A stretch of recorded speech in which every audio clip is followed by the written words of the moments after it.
Assalamualaikum warahmatullahi wabarakatuh. Saya Nur Asmir Asman, NIM 1847241053 dari kelas 28D akan menjelaskan materi tentang model pembelajaran berbasis portofolio. Model pembelajaran berbasis portofolio merupakan alternatif cara belajar siswa aktif atau CBSA dan cara mengajar guru aktif atau CMGA, karena sebelum, selama, dan sesudah proses belajar mengajar, guru dan siswa dihadapkan pada sejumlah kegiatan. Portofolio ini biasanya merupakan karya terpilih dari seorang siswa atau kelompok, atau karya satu kelas secara keseluruhan yang bekerja secara kooperatif, sehingga dapat dikatakan bahwa pembelajaran portofolio di samping memperoleh pengalaman fisik terhadap objek dalam pembelajaran, siswa juga memperoleh pengalaman atau terlibat secara mental.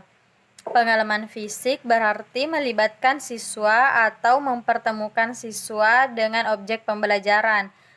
Pengalaman mental dalam arti memperhatikan informasi awal yang telah ada pada diri siswa dan memberikan kebebasan kepada siswa untuk menyusun sendiri informasi yang diperolehnya. Menurut Budimansyah dalam Tanireja et al. 2011-14-17, terdapat 4 prinsip-prinsip dasar model pembelajaran berbasis portofolio, yaitu yang pertama, prinsip belajar siswa aktif. Aktivitas siswa hampir di seluruh proses pembelajaran, dari mulai fase perencanaan di kelas, kegiatan di lapangan, dan pelaporan. Fase perencanaan aktivitas siswa terlihat pada saat mengidentifikasi masalah dengan menggunakan teknik bursa ide atau brainstorming. Kemudian, fase kegiatan lapangan dengan berbagai teknik, misalnya wawancara, pengamatan, kuesioner, dan lain-lain. Dan fase pelaporan mereka terfokus pada pembuatan portofolio kelas. Kedua, kelompok belajar kooperatif.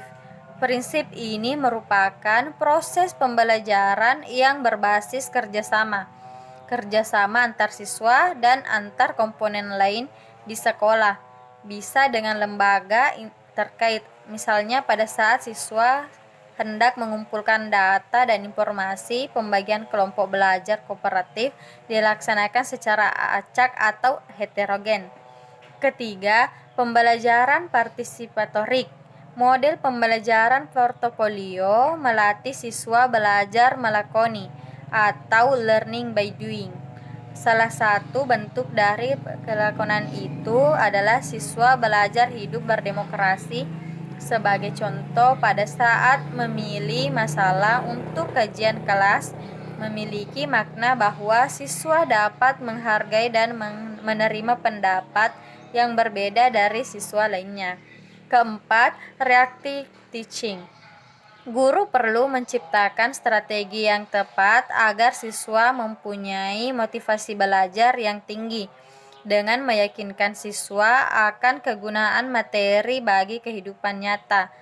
Guru juga harus menciptakan situasi sehingga materi pelajaran selalu menarik, tidak membosankan. Langkah-langkah model pembelajaran portofolio. Langkah-langkah model pembelajaran portofolio ada 6, yakni mengidentifikasi tujuan dan fokus penelitian, merencanakan aspek konten yang dinilai, menentukan bentuk, susunan portofolio, menentukan penggunaan portofolio, menentukan cara untuk menilai portofolio, menentukan bentuk portofolio, dan penilaian.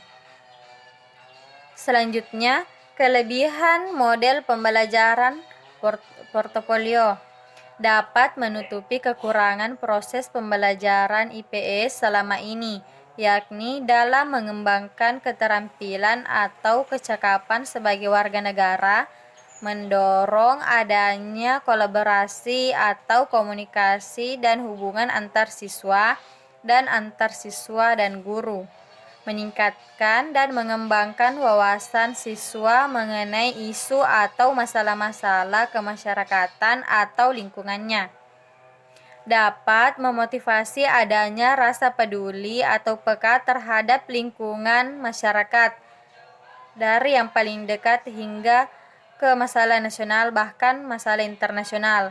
Mendidik siswa memiliki kemampuan merefleksi pengalaman belajarnya sehingga siswa termotivasi untuk belajar lebih baik dari yang sudah mereka lakukan.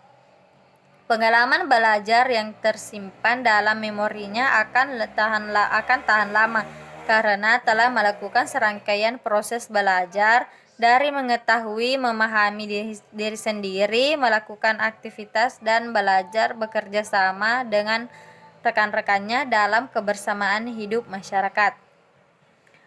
Adapun kekurangan model pembelajaran portofolio, menggunakan waktu yang relatif lama, memerlukan ketekunan, kesabaran, dan keterampilan guru, memerlukan biaya, memerlukan adanya jaringan komunikasi yang erat antara siswa, guru, sekolah, keluarga, masyarakat, dan lembaga atau instansi pemerintah maupun swasta. Terima kasih, itulah materi yang sempat saya jelaskan. Assalamualaikum warahmatullahi wabarakatuh.